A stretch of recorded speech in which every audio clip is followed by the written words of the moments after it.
Welcome to a World of Good podcast. I'm Nate Tatman. And I'm Andrew Gale. And we are two friends who love Jesus, care about the church, and travel the world to share stories of people who do the same. Our conversations happen in all kinds of places. Like a coffee shop and an airport terminal. Or even the back of a crowded taxi. But no matter where we go, from Argentina to Zimbabwe, we capture stories of the good God is doing around the world. And we hope those stories will do you a world of good. Hello and welcome to a World of Good podcast. My name is Andrew Gale. So grateful that you're listening today and have another great conversation with our friends Stephen and Peggy Beverly about missions in the Black church. But before we jump into that, I want to let you know about ways that you can connect with us. If you want to hear more about a World of Good podcast, you can always go to our website. That's www.chogglobal, CHOGglobal.org, and then / a world of good, all one word. While you're there, you can sign up to receive new episodes in your email inbox, which makes it super easy to listen to each of the new episodes as they land. We also post information on our Global Strategy Facebook page. We have a Twitter account. You can look up A World of Good Pod, or you can search us on Instagram, A World of Good Podcast. Lots of different ways to connect and be a part of the conversation that's happening around global engagement. Now, if you haven't heard the last episode with Barbara Jones from Walking Anew, you need to do that. It's a fantastic conversation about kind of a big picture overview of missions in the Black church, engagement with African Americans in global ministry. For our next episode, this is a part of a series we're doing called Missions in the Black Church. And for the next episode, we're going to have a conversation with Keith Spencer that works here at Global Strategy as one of our missionary specialists. He's going to help us together, Nate and I, break down these last two conversations. So the one with Barbara Jones and then the one that we have today for you. We're so excited for this conversation today with Stephen and Peggy Beverly. They are missionaries through Global Strategy in Sri Lanka. They've been doing incredible ministry, walking alongside the local church there in Sri Lanka. And we're grateful for them as African-American Christians to share their experience of feeling called to global ministry and what that meant for them and for their church and for their community, and how they've been able to walk into that and support other African-American missionaries around the world. I hope you enjoy this conversation with Stephen and Peggy Beverly.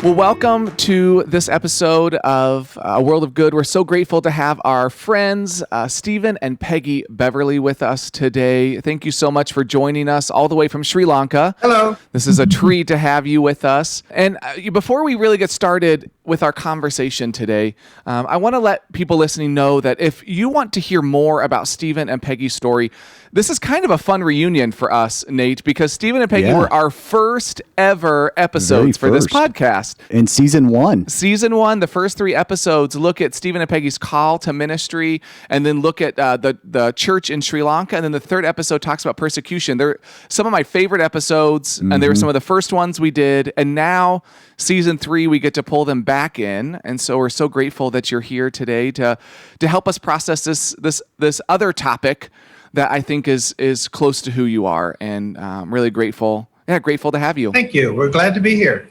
Our conversation today is going to revolve around African Americans serving globally.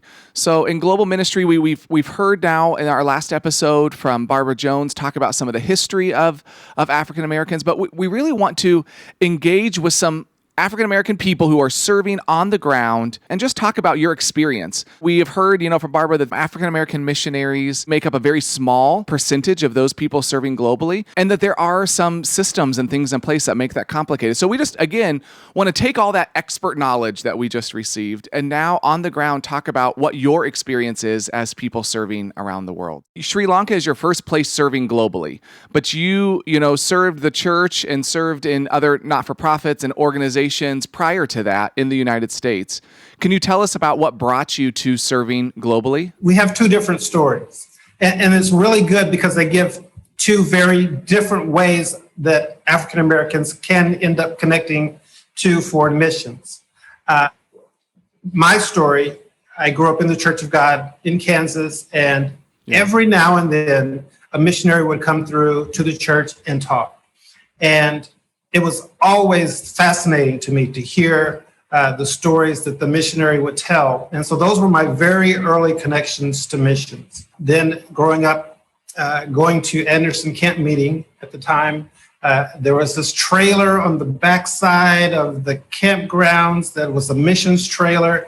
And I would go over there whenever I could. It was one of the few places that was actually air conditioned because it was a trailer, a literal trailer. And they had missionary items for sale inside. And I would just look at those and try to think about the cultures that they were coming from. And then again, seeing the commissioning services of all the missionaries, of all the flags from different countries going down through, I'm dating myself, but Warner Auditorium.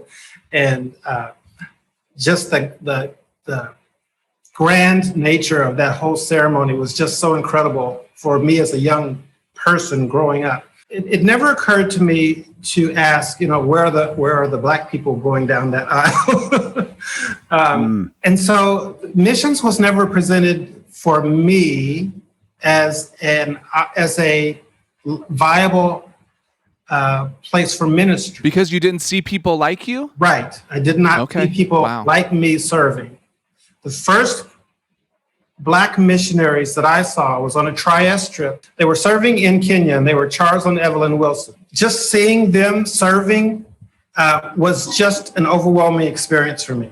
And and it still didn't connect, well, you could do this too. Yeah. But it did say that it is a possibility to me. And one of the things that I'd always said to myself was, if I had chosen another career, it would have been to be a missionary.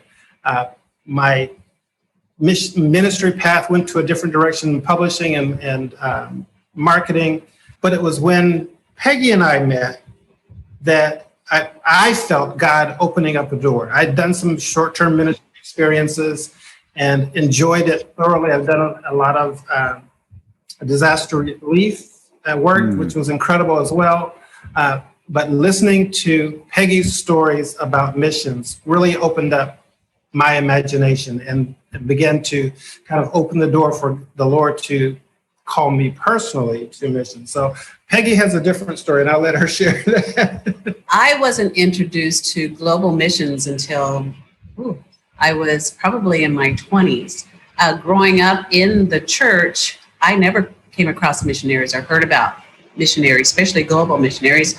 The only missionaries I knew about were actually in the church, and they were doing in the church, or it was kind of like a community type thing, but never anything global.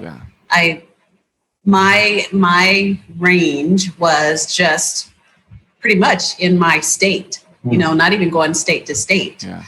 So it wasn't until I had really graduated from high school and I was in college, well, even after my college years, and I went to a Bible college that I was introduced to global missions.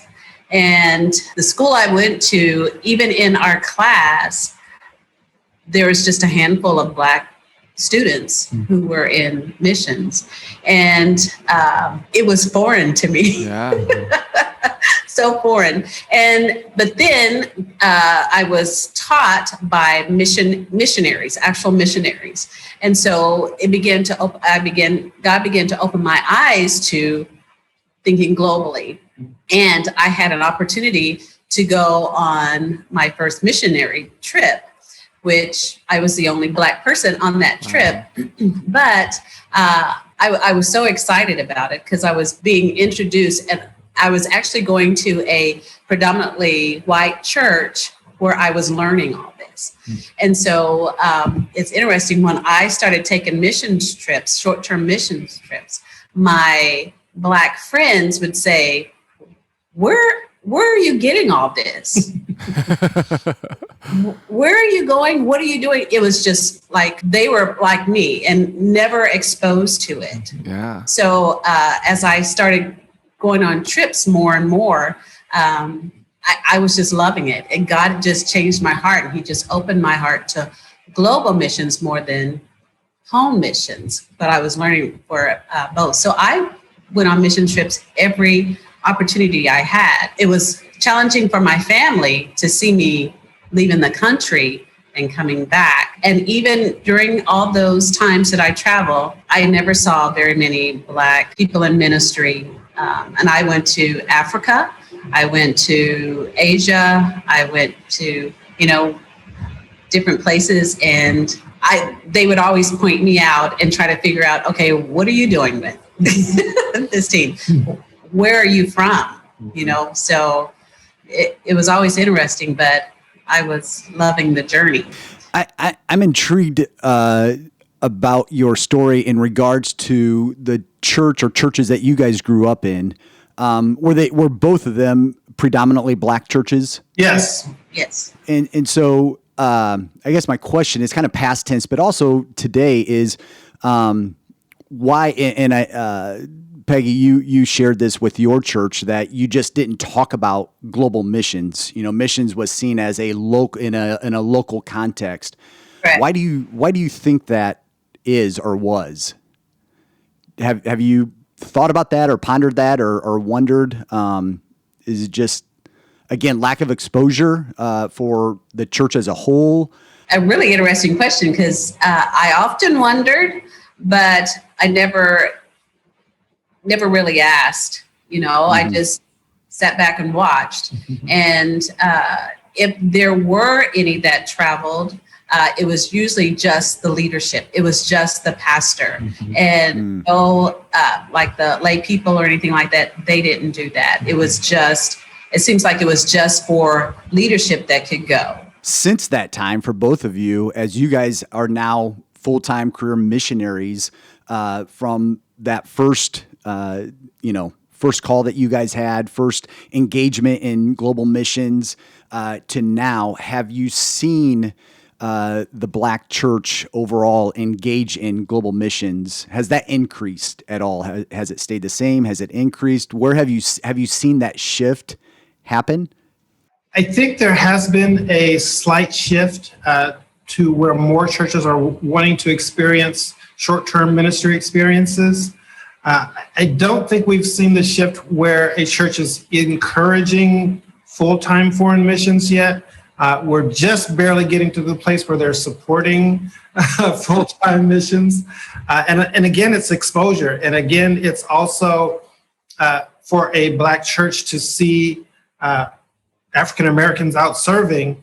Yeah, it's they just haven't seen that to a large degree. Now, the National Association Church of God, there have been several missionaries who've gone to Haiti and the Caribbean and a few other places, and they're supported. They're not commissioned by the National Association, but a lot of the National Association churches support them. Sure. So there were some missionaries doing that, but not on the scale that we had hoped for, or not as many as you would think. And it's just not something that's encouraged in churches as to say, think about being a missionary. And I'm not sure that's happening in very many churches, period, no matter what. Yeah. Oh, very true. I've talked to different churches, and even after I started going on the mission field, even short term, because when I had to raise funds, I would engage with them and ask them for support, things like that. And, they would ask me, why am I going here? Or how did I get involved with doing that? And many times they were supportive. But, and since then, some of those churches are involved in global missions. But it's interesting that they are thinking mainly Africa.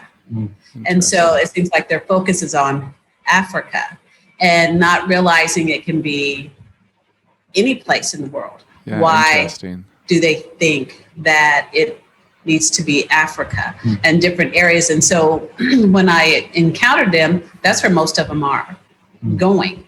They often ask me, since we've been on the field, is, how are you in Sri Lanka?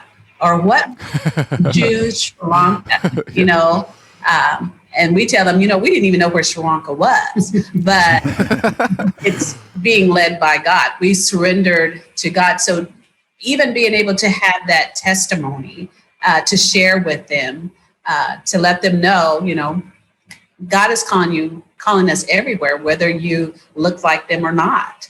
And so that has been really interesting and a fun conversation with them many times. So from our research, we have learned that you are the only African-American Protestant missionary serving in Sri Lanka from any denomination, not just from the Church of God, but any denomination.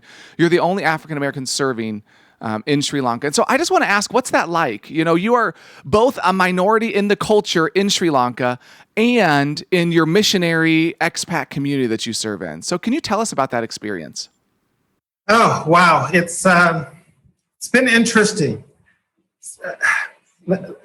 So let me start here. When in our life in the States, we would have identified as African American, as a self-identification. Coming here, we didn't expect that to change, but right away we were confronted with the fact that they don't see us as African American, they see us as foreign first, but then they see us just as Americans. Interesting. So they don't have a frame of reference for what the African American's experience is. So to them, we're just Americans.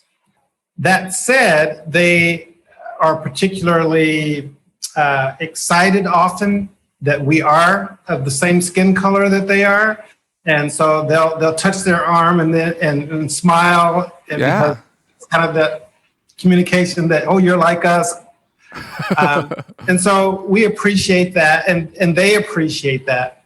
I think, because of the cultural situation in Sri Lanka with the two ethnic groups, one kind of in an oppressed situation, it has helped us to be able to identify and to walk through some situations where the two ethnic groups are in conflict, and we can kind of see where the oppressed the persons in the oppressed group are experiencing something different than the other group, and so we kind of have a sensitivity that we might not have if we weren't African American. And so that's been helpful, just to be able to see some of the dynamics that someone else might miss. Not necessarily that they would, but we're more sensitive. We have been very sensitive to that. And part of that, you would say, is that connected to your experience as an African American in the United States? Yeah, it's all connected. It really is. So you guys are called, you're serving in Sri Lanka, but it took some time to get there, right? I mean, this is a process to feel the call, to explore the call, and then to move into full-time career missionary. What barriers, or did you experience any barriers in that process of feeling the call, feeling like, yes, this is what I'm called to do? I mean, Peggy, I love your story of, being in a school and being challenged by global ministry and what this looks like, feeling that call. But then as you engage, did you experience barriers to actually getting on the field? Yes, but we also had some open doors to us. And I'll talk about that first. First, I particularly have had a long history with the Church of God and knew lots of pastors and churches all over the country. So that was a benefit for us. I knew names and had relationships with many pastors, or they knew of me. Maybe we weren't friends, but we knew each other. If we saw each other passing in the hallway, we would be able to speak. So there was that entree, and we were able to use that as we began to develop partners and to introduce our ministry, what God had called us to in Sri Lanka, to them. And they were excited about it. And that was I would say the universal response to our call and our mission was there was an excitement. Some of it was because, we were African-American missionaries going out, launching out. But some of it was just, our passion for what God had called us to do and where we were going and what was happening in the country we were going to. So we had that on our side. There were some challenges for us in particular because a lot of the churches that we made initial contacts with had never supported a missionary. Yeah. On a regular basis, they might have, put some money in a missionary's hand as they walked by if they knew one, or that they spoke at the church, but they weren't pledging support, or they weren't doing ongoing support for a missionary.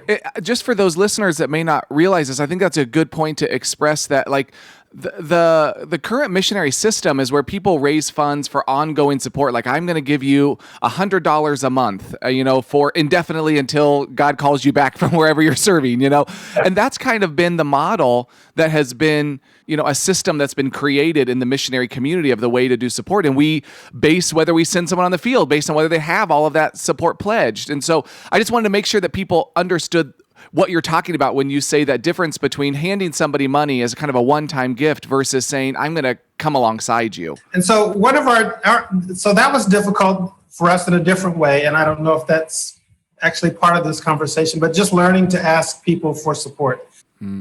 Getting to a place in this ministry process for us, that was a comfortable thing to do, and why it was comfortable to say to someone, will you partner with God with us in Sri Lanka? Yeah. And that is actually how we had to process that Peggy and I had partnered with God in Sri Lanka. And so we were asking a church or an individual to partner with God in Sri Lanka by supporting us. We weren't asking them to partner with us. We were asking them to partner with God. And that's because that changes the conversation when the rent bill is due, when the light bill is due. It's not, do I have to support Peggy and Stephen? It's, do I change my partnership with God? But that helped us articulate to churches what they were actually doing, that their ongoing support for us was a partnership. Just as we had quit our jobs and left our house and sold everything just about that we had and moved overseas, our commitment was also a partnership. And so to express that to churches helped us cross some of those barriers where they had never supported a missionary before. It helped them to see that they were coming alongside us as we were going, and together we were walking alongside the church locally in Sri Lanka. So that was important for them. Education was a huge barrier for us, and I will say it wasn't because they were African-American churches. Almost every church we went to, they needed to understand that whole process of what ongoing support meant versus a one-time gift, and the difference between raising our missionary support versus project support for what we're doing on the field. It was just an education process, and that's a huge barrier for any missionary, I will say, to help the church or help an individual understand what it takes to be on the field and to be able to have the resources to do the missions work that God's called you to do there. I imagine too, one of the things that we have found out from our experience, it's the educational part from that perspective, but then it's also the educational and information of the ministry you're going to be doing in Sri Lanka. And so probably, I'm sure that was a part of it as well, was educating, those churches and folks that you were talking to on who the church is in Sri Lanka and how you're going to come alongside of them. And so, again, just for our listeners to know, there's a vast amount of education and information for the missionary to communicate and to share and to kind of unload in either a 30-minute meeting or a 60-minute meeting or a presentation. And so a quick sermon. Yeah. So there's a lot that goes into sharing the education, the information, not just the missionary process, but also what you're doing on the ground and depending upon the context that you're in, the culture that you're in. But I also wonder, for churches that have been a part of that kind of culture, right? It is its own separate missionary culture. It is. For churches that have been a part of that for 30 years, there may be some re-education or some here's how it's changed, but they at least have a foundation for this is the way that we do it. And it sounds to me like, your experience growing up, like there wasn't even that foundation. So you're having to completely kind of go back to here's why this is important. Here's how this all, that's a lot to try to express in a short period of time. It is. And for many African-American churches who are dealing with a lot of urban or social issues, their focus is very often on their community. It's very often on, getting people fed in their community and on the homeless or just the other many social issues that affect African-American communities. And it's easy to keep your eyes looking right there at home and miss kind of a bigger picture of what God is doing around the world. unless someone raises your head up to look and see that they can partner with God in other areas as well. And it's not to say that it's not important for a church to minister locally. In fact, I absolutely believe they should start locally. But just giving them that opportunity, and for us to be able to walk in and say, we are part of a global mission together, and you can be a part of that global mission with us, was eye-opening for a lot of churches. Mm-hmm. We did get feedback or pushback saying, why don't you just be a missionary here? There's a lot of needs here. There are a lot of people who need saving here. And that's absolutely true. Yeah, that is true. Yeah. When we came home for home assignment and then came and able to share about the 3 years that we were here and what we were doing, how they were able to connect even more, it seems like. So when we first came, it's just like it was new for us. So it was new for them. And they were waiting to hear what was going to happen, if anything was going to happen, maybe. And so for us to be on the ground, it seems like the longer you're on the ground and be able to tell those stories and share the ministry of what is actually happening, and what we're a part of, it draws them in a little bit more, I think. And so they, a lot of our supporters, they locked in a little bit more, and then we even got new ones.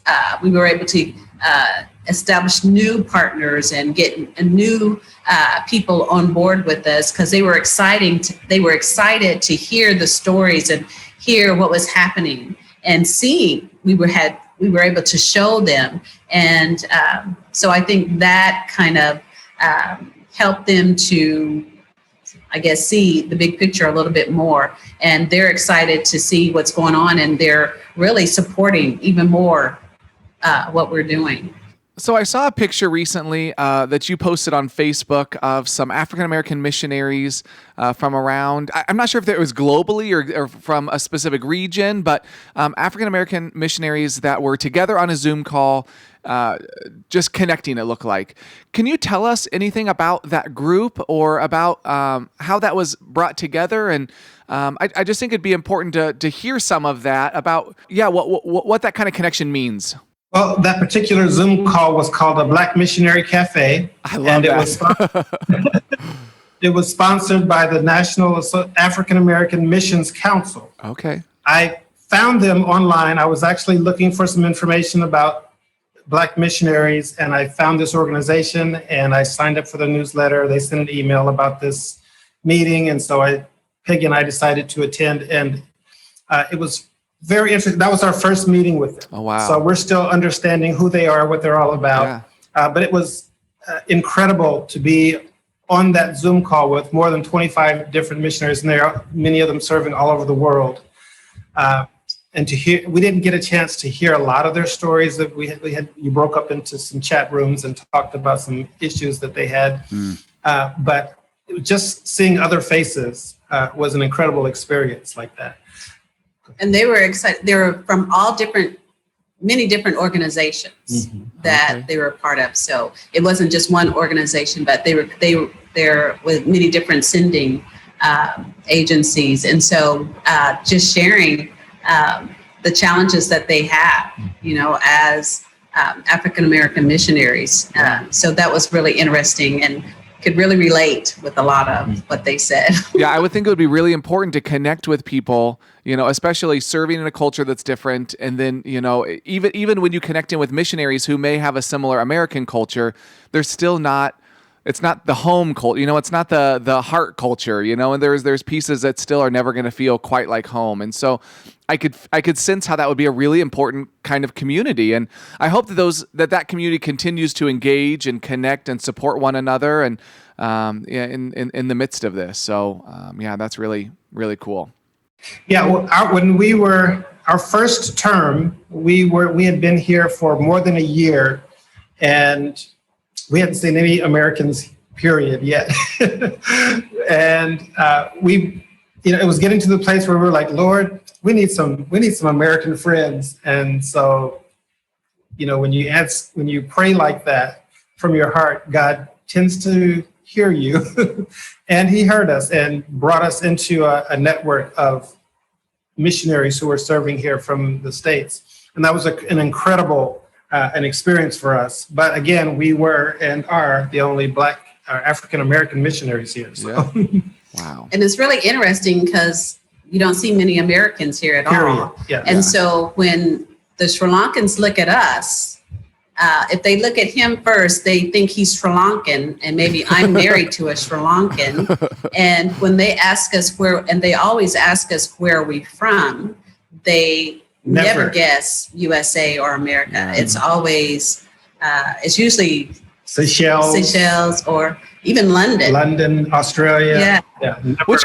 Which can be a huge benefit. I mean, you think about the baggage that white Americans or even just Americans in general bring with them, that to not be seen as that can sometimes be a benefit. I know every once in a while when I would travel, I would speak to my wife in Spanish just so people didn't immediately think that I was an American, because in some cultures being American can be very detrimental or difficult in connecting. And so I hear what you're saying. I see you smiling, and I know that in some ways it's very comical, but it's also a huge benefit to not have that predisposition when you first meet someone. You know, there's an opportunity to really engage at a different level because they don't immediately think, I don't know, whatever specific thing someone might think about an American in that cultural context. I don't know. I was just thinking about both of your stories, growing up in the U.S. and not necessarily having any role models in terms of Black missionaries.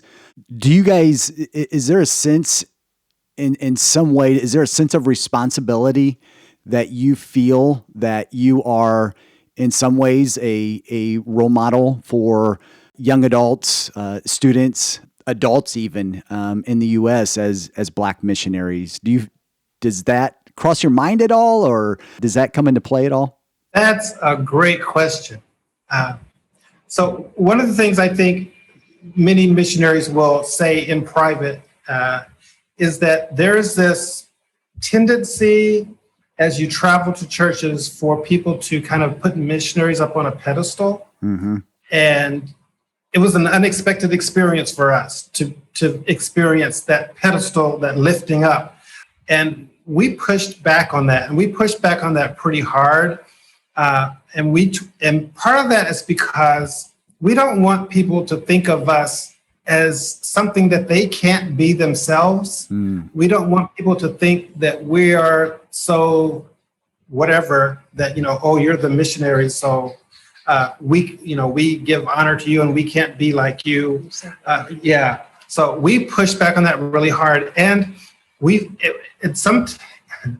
one pastor after we did that said, don't do that. He said, people need to see you so they can support you. They need to see you lifted up. And I was like, no, because we want people to begin to, and this has been part of our mission. So we have our mission here and we have our mission at home. And our mission at home is missions education. And it's to help people to see that they can live missional lives. Whether that's overseas or in their own neighborhood. It's to help people I love that. to experience a missional life with Jesus. And to see that, I was working as a marketing manager at a museum, but God called me from there to Sri Lanka. You don't have to have gone, to received a doctorate in missiology and pastored 30 years to be a missionary. It takes a surrendered heart. And so that's where it begins with us in all of our mission. Our home mission is missions education, helping people to cross that bridge, accept personal accountability for the Great Commission, and however that plays out in their life, leave it up to God, whether it's in Africa, Sri Lanka, or the Boys and Girls Club down the street. One of the things I love about you guys is that all that you just said isn't just lip service. It's not just something that you say, it's actually something that you live out. And so for those listening, I want you to know that you can look in our show notes, and we'll actually put a link to some curriculum that Stephen and Peggy created that helps people walk through what God's call may look like on your life. And it's exactly what they just expressed, the importance of the home mission that it is to talk about God's call on people's life and serving globally or locally, whatever that looks like, but living a missional lifestyle. And so if that's something that interests you, it would be a great thing to look at. And again, you can click on the link in the show notes to get some great curriculum for kids, for adults, and a number of different ages and stages in order to engage in that conversation. So the name of our podcast is A World of Good. And one of the questions that we ask every guest, or as long as Andrew and I remember to ask the question, I guess. Yeah, that's right. We try to ask every guest, what good is God doing in your world today? What have you seen God doing in your world? One of our primary goals here in Sri Lanka is to begin to change the way our leaders think in terms of creating a sustainable mission here, getting them to ask critical questions, getting them to accept responsibility for decisions, helping them to learn to make tough decisions that aren't popular, that mess with their honor shame culture but forces them into the kingdom culture, and to begin to see the lights go on in their hearts and minds about what God is asking them to do and how God is asking them to live that might be counter Sri Lankan culture, but is right in line with kingdom culture. That is just, sometimes I do some painting, and sometimes I'm painting and I'm up close and I can't get a sense of what I'm doing until I step back and get a bigger picture of it. And it's kind of like that when we're working with these guys, with these leaders, day after day, and they're forgetting, and they might not be following the right protocols, but over a long haul, you begin to see this change and these changes of attitudes, these changes of perspective that show that they're getting it, that they're starting to understand that the Church of God in Sri Lanka can actually become sustainable, and that these are the processes that will help us get there. That just overwhelms us. It helps us see that God is actually using us here, and God is at work in it. God is at work through us here in Sri Lanka, and that's an amazing feeling. So thank you guys so much for sharing. Before we wrap it up, is there anything else that you want to share? Anything you want us to add? I've heard twice this phrase. Once when the Twin Towers were attacked, and then here recently when the Capitol building was rampaged. So these incidents happened because of a failure of imagination. And I think about where we are in terms of the number of African American missionaries serving. And I feel like it's due to a failure of imagination. Wow. We need to start thinking outside the box, start crossing some aisles, and doing some exposure of what missions and what missions opportunities are available, and helping people think creatively about a life serving as a missionary. Mm-hmm. It's not that hard. It's not. And I think it just requires some imagination. And I think we are in the church, not just the Church of God, but all groups.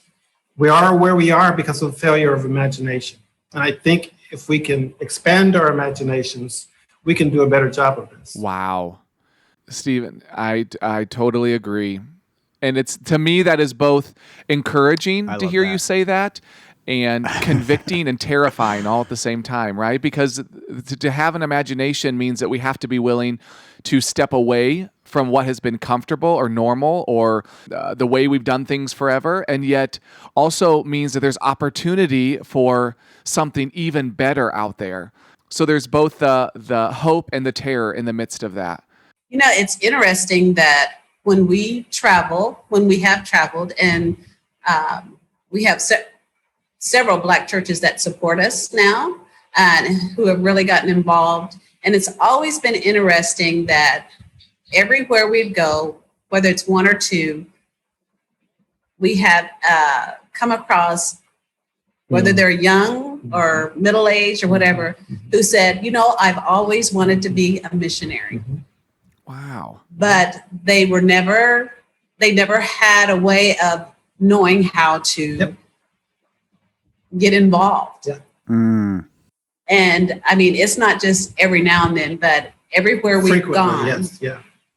we've had, and so we've tried to, and we still kind of engage with, try to see how they're doing, what they're doing. One, we even refer them to Global Strategy. They're there waiting because they don't know, okay, how do we get this going? And it's not saying to get on the field right then, but it comes back to this education or the availability. Like, yes, you can. It's just like, we don't have that privilege of being able to do that. We see everybody else, but we don't see very many that look like us. I know when I started doing missions and people were asking me, how did you get involved in missions? And the more I went and when I went and I didn't see hardly any my color, even though going across the world, you see they're all people of color. Right. So my heart was always, before we came on the field, was taking groups and inviting just asking Black Americans to go, Black African Americans to getting the team to go. And I took a couple of teams over. We went to Africa, Uganda, and they were just blown away. They just to see so many on one team and not see very many, it's just like the Caucasians with the white were the minority and the Blacks were the majority on the team. And they were just like, how did this happen? But there are so many that are out there who are waiting for the opportunity. We met one young lady when we were at home, and she was just so excited. I think she was going to go to Haiti. Because of COVID and everything, she wasn't able to go. But her heart, and you could just tell when we were having our mission meetings, conference, she was right there and asking questions and wanting to be involved. And just to encourage them to do a short-term mission experience. Not that they have to go for a career, but have that mission experience of overseas. And they're waiting. Yeah.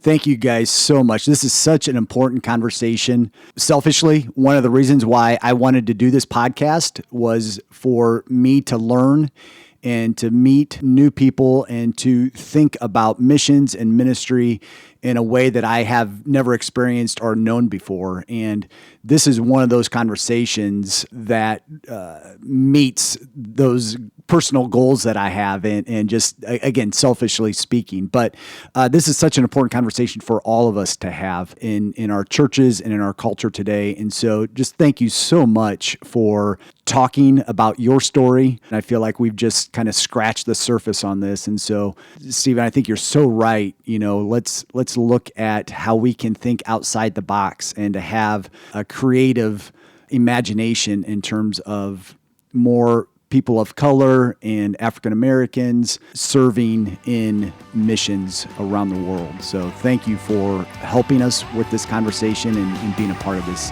conversation. Thank you for inviting us. We've enjoyed this. Thanks for listening to A World of Good. A World of Good is a podcast production of Global Strategy and Church of God Ministries. Our theme song is Colorado by Leo Flores. If you want to join the conversation, visit us at Twitter at A World of Good Pod, on Instagram, A World of Good Podcast, or visit our website, chogglobal.org/A World of Good. And join us next time as we share more stories of good from around the world.